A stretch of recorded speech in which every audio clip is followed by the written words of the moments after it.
పౌలు కూడా అదే మాట అంటాడు. దేవుడు లోకంలో ఉన్నటువంటి జ్ఞానులకు బుద్ధి చెప్పడానికి ఎవరిని ఏర్పాటు చేసుకున్నాడండి? వెర్రి వాళ్ళని ఏర్పాటు చేసుకున్నాడు. చాలామంది మనం ఏం చూస్తున్నాం తెలుసా? ఏ అర్హత ఉందండి వాడికి చెప్పడానికి అంటారు. ఆయనకి ఏ అర్హత ఉంది, ఏంది ఆయన క్వాలిఫికేషన్ ఏంది, ఆయన చదువు ఏంది, ఆయన ఇదేంది, ఆయన బ్యాక్గ్రౌండ్ ఏంది అంటూ ఉంటారు. అయ్యా మాకు బ్యాక్గ్రౌండ్లు, మాకు పెద్ద పెద్ద చరిత్రలు ఏమి లేవు, మాకంటూ పెద్ద ఐడెంటిటీ ఏమి లేదు. మాకు ఐడెంటిటీ లేకపోయినా ఆయన పిలిచి మాకు ఒక ఐడెంటిటీ ఇచ్చాడంటాను నేను. హల్లెలూయా.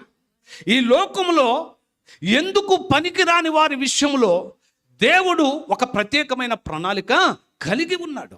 ఒక సాధారణమైన పశువుల కాపరిని నిలబెట్టి దేవుడు అనేక మంది విజ్ఞానవంతులైన మనుషుల మధ్యలో నిలబెట్టి 35 సందేశాలు ఆ పశువుల కాపరి ద్వారా ఇప్పించాడండి.